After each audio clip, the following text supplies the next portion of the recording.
काँग्रेसचे उपाध्यक्ष राहुल गांधी यांनी पंतप्रधान नरेंद्र मोदींवर हल्लाबोल केलाय। नोटबंदीचा निर्णय नेमका कोणाला विचारून घेतला असा प्रश्न राहुल गांधींनी विचारलाय। शिवाय नोटबंदीचा सर्वात मोठा फटका शेतकरी आणि गरीब शेतमजुरांना बसलाय, त्यामुळे शेतकऱ्यांची कर्ज माफ करा, हमी भावावर 20% बोनस द्या, दारिद्र्य रेषेखालच्या गृहिणींच्या खात्यात 25,000 रुपये जमा करा, अशा एकूण 8 मागण्या राहुल गांधी यांनी केल्यात। भारतीय राष्ट्रीय काँग्रेसच्या 132व्या स्थापना दिनानिमित्त आयोजित कार्यक्रमानंतर झालेल्या पत्रकार परिषदेत राहुल गांधींनी ही मागणी केली आहे। जो पैसा नरेंद्र मोदी जी ने बैंक्स में डलवाया है वो हिंदुस्तान के लोगों का पैसा है, वो हिंदुस्तान की सरकार का पैसा नहीं है, बैंक्स का पैसा नहीं है। तो जो लिमिट लगाई गई है 24,000 रुपए की, उस लिमिट को अब आप हटाइए, क्योंकि इस लिमिट से आप हिंदुस्तान की फाइनेंशियल इंडिपेंडेंस छीन रहे हैं, हमारे लोगों की फाइनेंशियल इंडिपेंडेंस आप छीन रहे हैं। उनकी फाइनेंशियल इंडिपेंडेंस उनको आप वापस दीजिए। दूसरी बात, किसान को जबरदस्त चोट लगी है, किसान का आप कर्जा माफ कीजिए और 20% एमएसपी पे आप बोनस दीजिए, जो उनका अभी पिछले 2 महीने में नुकसान हुआ है। बीपीएल परिवार की हर महिला को आप 25,000 रुपए दीजिए, उनके बैंक में, उनके अकाउंट में आप डालिए। मनरेगा के दिन और दिहाड़ी को आप दुगना कीजिए। और आखिरी बात, जो हमारे छोटे दुकानदार हैं जिनको जबरदस्त चोट लगी है, सेल्स टैक्स और इनकम टैक्स में उनको 50% छूट दीजिए। तो ये हमारी मांगे हैं। बुलेट ट्रेनच्या मुद्द्यावरून लालूंनी मोदींना हा टोला लावला। तो लोकल ट्रेन में नहीं चले, ठीक है। अब देख नहीं रहे हैं, देश को चौपट कर दिए तो बुलेट ट्रेन अब कहां से आएगा। अब देख नहीं रहे हैं, देश को चौपट कर दिए तो बुलेट ट्रेन अब कहां से आएगा। नोटबंदीला 50 दिवस पूर्ण झाल्याच्या निमित्तानं केंद्रीय मंत्रिमंडळाच्या बैठकीत याच संदर्भातला आढावा घेण्यात आला। त्याचबरोबर घरात रोकड ठेवण्याच्या अध्यादेशाला कॅबिनेट बैठकीत मान्यताही देण्यात आली। त्यानुसार 30 मार्च 2017 नंतर 500 आणि 1000च्या नोटा ठेवणाऱ्यांवरती आता केंद्र सरकारनं कडक कारवाई करण्याचा इशारा दिला आहे। त्यानुसार जुन्या नोटा ठेवणाऱ्यांना दंड आकारण्यात येणार आहे। 10 पेक्षा जास्त जुन्या नोटा घरात ठेवल्यास त्याच्या 5 पट दंड आकारण्यात येणार असल्याचा निर्णय घेण्यात आल्याचं सूत्रांनी सांगितलं।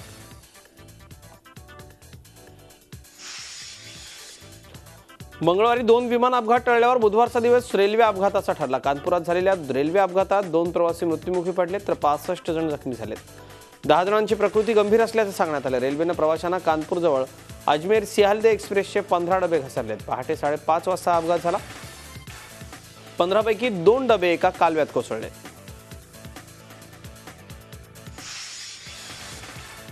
नोटबंदीनंतर देशाची अर्थव्यवस्था दगावल्यासारखीच परिस्थिती असल्याची टीका शरद पवार यांनी केली आहे। नोटबंदीचा सर्वाधिक फटका कृषी अर्थव्यवस्थेला बसलाय। हे सरकार संपूर्ण सहकारी अर्थव्यवस्था उद्ध्वस्त करायला निघाले असा आरोपही शरद पवार यांनी केला। नोटबंदीला आता 50 दिवस झालेत, पण आणखी काही महिने ही परिस्थिती राहील असं पवार म्हणाले। बारामतीत 24व्या नॅशनल चिल्ड्रन सायन्स काँग्रेस अर्थात बालवैज्ञानिक प्रदर्शनाचं उद्घाटन झालं। त्यावेळी शरद पवार बोलत होते। सर्व देशाची अर्थव्यवस्था दगावण्याच्या परिस्थितीत करन्सी नाही। आता उद्याचा दिवस राहिला आहे, 50 दिवस संपतील, बघूया आता काय होतं। पण मला स्वतःला असं दिसतंय की आणखीन काही महिन्याची परिस्थिती बदलणार नाही आणि याचा सगळ्यात जास्त परिणाम होतो तो शेती अर्थव्यवस्थेचा। शेतमालाच्या किमती पडल्यात, डिमांड नाही, लोकांची क्रय शक्ती, पर्चेसिंग पॉवर ही कमी झालेली। नोटाबंदीचा देशाला भविष्यात फायदाच होईल, मात्र सध्या तरी नागरिकांचे हाल होत असल्याचं मत कॉन्फेडरेशन ऑफ इंडियन इंडस्ट्रीजचे अध्यक्ष नौशाद फौज यांनी मांडले। औरंगाबादमध्ये हे मत त्यांनी मांडले। बाजारात 2000ची नोट आहे, मात्र त्यांना अडचणी वाढल्यात। सरकारनं तातडीनं बाजारात 500ची नोट आणावी अशी मागणी त्यांनी केली। काळा पैसा थांबवायचा असेल तर राजकीय पक्ष आणि राजकीय नेत्यांकडे जाणारा पैशाचा ओघ तातडीनं थांबवावा अशी मागणी त्यांनी केली। The new 500 rupee notes out and into circulation around the country as quickly as possible. Use whatever unorthodox means that one needs to do this quickly. So get the notes printed by whomever, wherever in the world. Get the notes out into circulation using whatever means one needs, including using the army to get it to wherever, whichever remotest village one needs to in the country. Tata समूहाचे अध्यक्ष रतन टाटांनी नागपुरात राष्ट्रीय स्वयंसेवक संघाच्या मुख्यालयाला भेट दिली. या भेटीत त्यांनी सरसंघचालक मोहन भागवत यांच्याशी चर्चा केली. एका कार्यक्रमाकरता रतन टाटा चंद्रपूरला आले होते. पंतप्रधान नरेंद्र मोदींचा नोटबंदीचा निर्णय, देशातली चलनकोंडी आणि उद्योग क्षेत्रावर त्याच्या उमटत असलेले पडसाद या पार्श्वभूमीवरती रतन टाटांची ही भेट महत्त्वाची मानली जाते.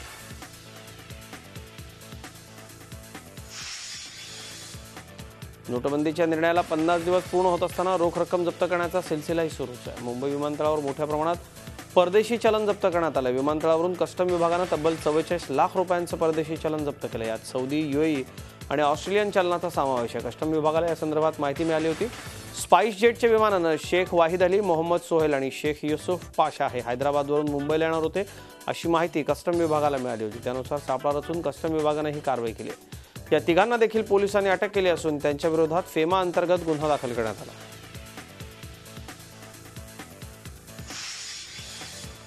प्रचंड वादात सापडलेल्या पुण्यातल्या सनबर्न पार्टीला अखेर मुंबई हायकोर्टानं परवानगी दिली. त्यामुळे 4 दिवसांच्या या फेस्टिवलचा मार्ग मोकळा झाला. पुण्याजवळच्या केसनंद गावात होणाऱ्या सनबर्नवरून मोठा वाद झाला होता. गावकऱ्यांसह विविध संघटनांनी सनबर्नला विरोध केला. त्यानंतर हा वाद कोर्टात गेला. त्यामुळे कोर्टाच्या निर्णयावरून सनबर्नचं भवितव्य अवलंबून होतं. अखेर कोर्टानं सनबर्न विरोधातली याचिका फेटाळून लावली. एवढ्या उशिरा कोर्टात का धाव घेतली असा सवाल कोर्टाने याचिकाकर्त्यांना केला. तसंच या कार्यक्रमादरम्यान काय होऊ शकतं याची याचिकाकर्त्यांना कल्पना नव्हती का, असा प्रश्नही कोर्टाने याचिकाकर्त्यांना केला. तर या पार्टीतल्या अंमली पदार्थ सेवन आणि काही आयोजनाच्या पद्धतीवर याचिकाकर्त्यांच्या वकिलांनी काही आक्षेप उपस्थित केले. मात्र आयोजकांच्या वकिलांनी हे आक्षेप फेटाळून लावले.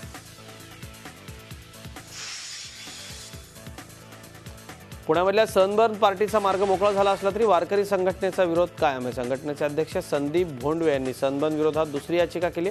त्यावर 6 नंबर कोर्टात सुनावणी होणार आहे. दुसरीकडे संदीप भोंडवे आणि त्यांच्या समर्थकांच्या धरपकडला सुरुवात झाली असून त्यांना पोलीस स्टेशनमध्ये स्थानबद्ध करण्यात आलं. तसंच डीजे संघटनेच्या कार्यकर्त्यांना लोणी काळभोर इथं चौकशीसाठी बोलवलं. डीजे संघटना डीजे वाजवून निषेध करणार होती, त्यामुळे त्यांना चौकशीकरता बोलून स्थानबद्ध केले. बेकायदा वृक्षतोड, बेकायदा उत्खनन याविरोधात तक्रार करूनही शासकीय अधिकाऱ्यांनी कारवाई न केल्यानं त्यांच्या विरोधात गुन्हे दाखल करण्याची मागणी संदीप भोंडवेंनी केली.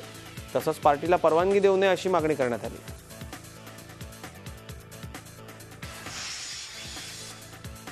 टोमॅटो उत्पादकांना नवनवीन संकटांना सामोरं जावं लागतंय. जेवणात चव आणणाऱ्या टोमॅटोचे दर मोठ्या प्रमाणात पडलेत. नागपूरमधल्या मुख्य बाजारात 2-3 रुपये किलोनं टोमॅटोची विक्री होते, तर दिवसाकाठी किरकोळ बाजारामध्ये 10-20 रुपये किलोने विकल्या जाणाऱ्या टोमॅटोच्या किमती घटल्यानं शेतकरी चिंतेत आहे. बाजारात आवक वाढली आहे, वातावरणात बदल झाला. ही परिस्थिती यामुळेच निर्माण झाल्याचं सांगितलं जातं. आता तर खूपच स्वस्त चालू आहे. 30 रुपये 40 रुपये असे कॅरेट प्रमाणे चालू आहे आणि खूप चंगळ चालू असल्यासारखे वाटते. विशेष तसा भाव मागच्या वर्षीपेक्षा तर खूप तुलनेत कमी आहे. हा टमाटर पुष्कळ येऊन राहिला आहे, बदलीमुळे येऊन राहिला आहे आणि बाजारात काही उठाव नाही आहे, लेवाल नाही आहे, गिराईक नाही आहे, काही नाही आहे. याच्या हा टमाटरबद्दल की गिराईक नसल्याने हा डाऊन बाजार चालला आहे.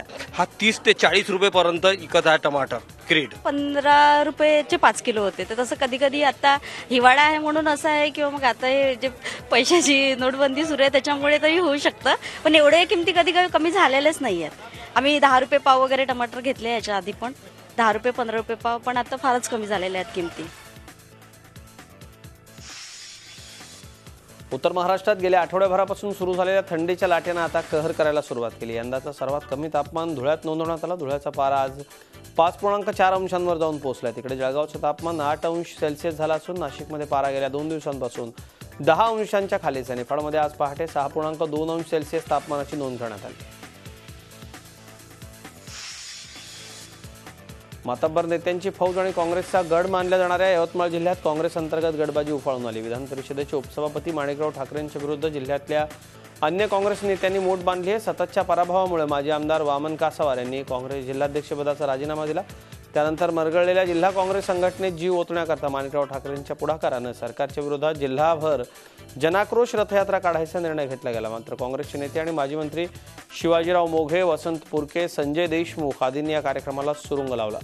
आधी नवा जिल्हाध्यक्ष घोषित करा, मग यात्रा काढा असा सूर या नेत्यांनी लावला. गटातटांच्या राजकारणात काँग्रेसची निर्धार यात्रा वारगळली. दरम्यान माणिकराव ठाकरे विरोधी गटानं प्रदेशाध्यक्षांकडे धाव घेत जिल्हाध्यक्षाचा तिढा सोडवण्याची विनंती केली. गोंदिया जिल्ह्यातल्या बाई गंगाबाई श्री रुग्णालयातल्या बाळ अदलाबदली प्रकरणी DNA चाचणीचा अहवाल प्राप्त झालाय. काही दिवसांपूर्वी या रुग्णालयात प्रसूतीला आलेल्या पुष्पा तिल्हारे नावाच्या महिलेने एका मुलीला जन्म दिला होता. मात्र रुग्णालयातील परिचारिका वनिता मेहर हिनं प्रसूती झालेल्या महिलेच्या नातेवाईकांकडून पैसे उकळण्याकरता त्यांना मुलगा झाल्याची बतावणी केली. आनंदात या कुटुंबियांनी परिचारिकेला पैसे दिले. मात्र बाळाच्या जन्मनोंदीच्या फाईलीत मुलगी झाल्याचं नमूद करण्यात आलं होतं. त्यामुळे अखेर हे प्रकरण पोलिसात गेलं. पोलिसांनी नवजात मुलीची DNA चाचणी करण्याचा निर्णय घेतला. चाचणीच्या अहवालावरून ही मुलगी पुष्पा तिल्हारे यांचीच असल्याचं कळलं.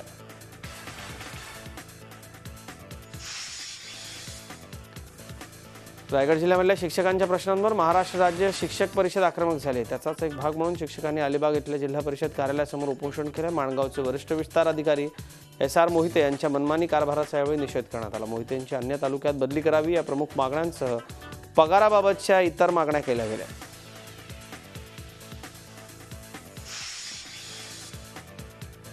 मुंबई गोवा महामार्गावर दासगाव इथं केमिकल वाहून नेणारा टँकर उलटल्यानं गळती सुरू झाली. या दुर्घटनेत टँकर चालक, क्लीनर आणि एक पादचारी जखमी झाला. मुंबईहून गोव्याच्या दिशेने निघालेला हा टँकर सकाळी 8:30 वाजण्याच्या सुमाराला दासगाव खिंडीच्या वळणावर आला. त्यावेळी चालकाचा ताबा सुटून तो उलटला. या केमिकलच्या उग्र वासानं नागरिकांना त्रास होऊ लागल्यानं ग्रामस्थ भयभीत झालेत. या घटनेनंतर रस्त्यावर मोठ्या प्रमाणात केमिकल पसरलं.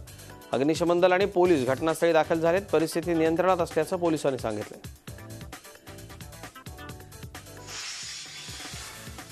पवई तलावात यापुढे एकही हाऊसबोट चालणार नाहीये. शुक्रवारी रात्री पवई तलावात हाऊसबोट बुडाली होती. या दुर्घटनेत 3 मृत्यू झाला तर 5 जणांना वाचवण्यात यश आलं होतं. या दुर्घटनेनंतर खडबडून जागा झालेल्या महापालिका प्रशासनानं यापुढे पवईच्या तलावात हाऊसबोट चालणार नाही असा इशारा दिला. शुक्रवारच्या दुर्घटनेला कारणीभूत होऊन हाऊसबोट मालकांना लवकरच कारणे दाखवा नोटीस बजावण्यात येणार आहे. कायद्याचं उल्लंघन झाल्यानं ही नोटीस बजावण्यात आली. झी 24 तासनं 2 डिसेंबर 2014 रोजी या अवैध हाऊसबोटीचा पर्दाफाश केला होता. मात्र तरी देखील चोरून अलीकडच्या काळात हाऊसबोटिंग सुरूच होती.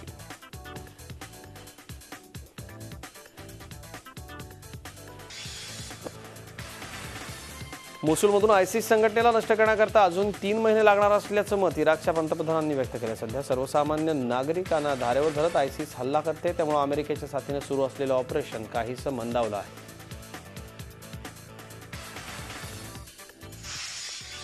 तुर्कस्तानच्या राष्ट्रपतींनी अमेरिकेवर शाब्दिक हल्ला चढवला. अमेरिका खरं तर ISIS आणि कुर्दिश मुलांची मदत करत असल्याचा आरोप त्यांनी केला. त्याचे पुरावेही त्यांनी सादर केले. इतकंच नाही तर ISISची लढाई करत असल्याचं अमेरिका नाटक का करते असा सवालही त्यांनी केला.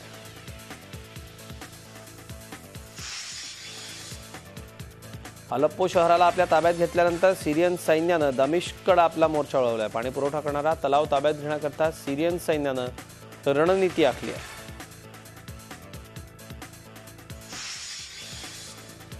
बर्लिनमधल्या हल्ल्यात दोषी ठरलेल्या अनीस अमरीचं मिलानमध्ये दाखल झाल्याचं छायाचित्र प्रसिद्ध करण्यात आलंय.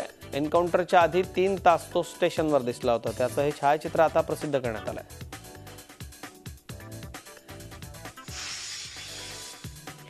रशियन आर्मीचं दुर्घटनाग्रस्त विमान Tu-154चा शोध अद्याप सुरू आहे. समुद्राच्या तळाशी या विमानाचे अनेक भाग तुकड्या तुकड्यात मिळत आहेत. यात रेकॉर्डरचा देखील समावेश आहे.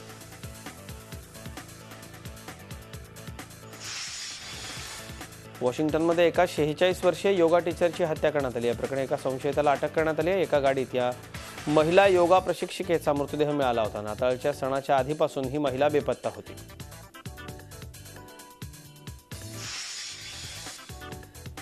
रिओ दे जानेरिओमध्ये नव्या वर्षाच्या स्वागताची जय्यत तयारी अंतिम टप्प्यात आली आहे. कोपाकाबाना बीचवर या सेलिब्रेशन करता 20 लाख लोक येण्याची शक्यता आहे.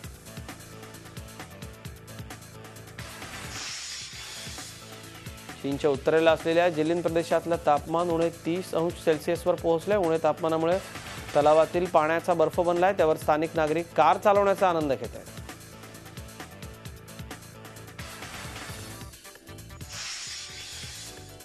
हॉलिवूडमधील स्टार वॉर फेम अभिनेत्री कॅरी फिशर यांचं हृदयविकाराच्या झटक्यानं निधन झालं. त्या 60 वर्षांच्या होत्या. शुक्रवारी लंडनहून लॉस एंजलिसला येताना अभिनेत्री कॅरी फिशर यांना विमानातच हृदयविकाराचा धक्का बसला. त्यांना तातडीनं रुग्णालयात दाखल करण्यात आलं. मात्र त्यांच्यावर उपचार सुरू असताना बुधवारी त्यांनी अखेरचा श्वास घेतला.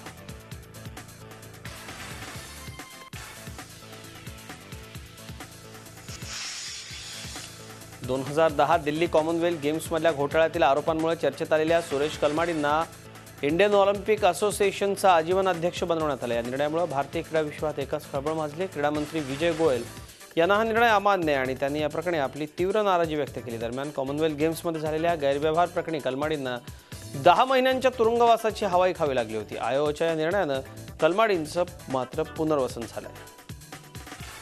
अभय सिंह चौटाला के खिलाफ क्रिमिनल केस है, उनके खिलाफ भ्रष्टाचार के केस है. मेरे खिलाफ जो मुकदमा है आज की तारीख में वो कोई क्रिमिनल केस नहीं है. कांग्रेस की सरकार द्वेष भावना से कहीं ना कहीं हमारे खिलाफ ये मुकदमे दर्ज कराएंगे. ये पॉलिटिकल मुकदमे हैं. और जहां तक स्पोर्ट्स का सवाल है, मेरा जो जीवन रहा है बहुत लंबे समय तक मैं स्वयं खिलाड़ी रहा और उसके साथ साथ हमने अपनी गवर्नमेंट में ऐसी पॉलिसी बनाई थी कि जिसकी वजह से आज मेडल आने शुरू हो गए. अभिनेत्री तमन्ना भाटिया आणि डायरेक्टर जी सूरज यांच्यामध्ये काही दिवसांपूर्वी वादाची ठिणगी पडली होती. तमन्नाच्या सिनेमातल्या एका ड्रेसअपवरून सूरजनं तिच्यावर केलेली कमेंट तमन्नाला आवडली नव्हती. तमन्ना आणि सूरज हे दोघे दक्षिणेत सुप्रसिद्ध आहेत. दिग्दर्शक म्हणून सूरजनं दक्षिणेत अनेक हिट फिल्म्स दिलेल्या आहेत. सूरजच्या कमेंटवर भडकलेल्या तमन्नानं ट्विटरवरून जाहीर नाराजी व्यक्त करत माफीची मागणी केली आहे. सूरजची कमेंट माझ्याच नाही समस्त महिलांचा अपमान करणारी असल्याचं तमन्नानं म्हटलंय. बेबी को बेस्ट पसंद आहे म्हणणारी प्रसिद्ध गायिका शाल्मली खोलगडे आता एका हिंदी अल्बमद्वारे पडद्यावरही झळकणार आहे. शाल्मलीची अभिनयाची नवी इनिंग तिच्या चाहत्यांकरता न्यू इयरचं एक खास गिफ्ट असणार आहे. याच अल्बमकरता शाल्मलीनं दिग्दर्शकाचीही भूमिका सांभाळली. तर दुसरीकडे चाहुल्या मालिकेचं शीर्षक गीत गात शाल्मलीनं आता मराठीतही आपल्या आवाजाची जादू पेश केली आहे. बॉलिवूड गाजवणाऱ्या मराठमोळ्या गायिकेनं हिंदी सिनेमाच्या टॉपच्या हिरोईन्ससाठी आपला आवाज देत आपली एक वेगळी ओळख निर्माण केली आहे. बॉलिवूडचा दबंग खान सलमानचा 51वा वाढदिवस मोठ्या उत्साहात साजरा करण्यात आला. सलमानने यावेळी बिपाशा बसूला एक खास गिफ्ट दिले. सलमाननं बिपाशाला एक आकर्षक नेकलेस भेट दिल्यानं बिपाशाही एकदम आश्चर्यचकित झाली. सलमानचे गिफ्ट आपल्याकरता खूप स्पेशल असल्याची प्रतिक्रिया बिपाशानं व्यक्त केली. पनवेलीतल्या सलमान खानच्या फार्म हाऊसवर यावेळी जोरदार बर्थडे सेलिब्रेशन करण्यात आलं. अनेक सेलिब्रिटींनी बर्थडेला आवर्जून हजेरी लावत सलमानला शुभेच्छा दिल्या. सलमाननं आपल्या खास फ्रेंड्सना यावेळी ज्वेलरी गिफ्ट देत सरप्राईज दिलं. सलमानच्या या गिफ्टमुळे त्याची मित्रमंडळी जाम खुश झाली आहे. संजय दत्तच्या बायोपिकमध्ये रणबीर कपूर खलनायक स्टार संजू बाबाची भूमिका करणार आहे. मुन्नाभाई सिरीज, इडियट्स, पीके, फेम दिग्दर्शक राजकुमार हिरानी हा सिनेमा दिग्दर्शित करतात. मध्यंतरी संजय दत्त आणि रणबीरमध्ये वाद झाल्याची चर्चा बॉलिवूड इंडस्ट्रीत ऐकायला मिळत होती. दोघेही पार्टीत एकमेकांशी बोलणं टाळत होते. त्यामुळे आता बायोपिकमध्ये रणबीर भूमिका करणार की नाही असा सवाल उपस्थित केला जात होता. मात्र या चर्चेला पूर्णविराम देण्याकरता खुद्द हिरानींनाच पुढे यायला लागले. रणबीर संजयमध्ये वाद असल्याच्या चर्चेत तथ्य नाही असं हिरानींनी म्हटले. दोघांची खूप चांगली मैत्री आहे. संजय दत्त त्याला मदत करण्याकरता पुढे आलाय. संजयचा स्वभाव मुळात मिश्किल आणि विनोदी आहे. रणबीरला टाळत असल्याची गोष्ट त्याच्या विनोदाचा एक भाग आहे. त्यामुळे ही चर्चा आता थांबवा अशी विनंती हिराणींनी केली. आमिरच्या प्रत्येक चित्रपटाची बॉलिवूड वर्तुळात आणि चाहत्यांमध्ये नेहमी चर्चा रंगते. त्यानुसार त्याच्या आगामी चित्रपटात देखील काही दिवसांपासून चांगलाच चर्चेत आहे. बॉलिवूड दिग्दर्शक निर्माता आदित्य चोप्रा अभिनयातील 2 हुकमी एक्के अमिताभ आणि आमिर यांना घेऊन ठग्स ऑफ हिंदुस्तान हा सिनेमा बनवतो. या चित्रपटातून पहिल्यांदाच बिग बी आणि मिस्टर परफेक्शनिस्ट एकत्र काम करणार आहेत. मात्र या चित्रपटातल्या अभिनेत्रीवरून आमिर आणि आदित्य यांच्यात तणावाचं वातावरण निर्माण झाल्याची चर्चा रंगली आहे.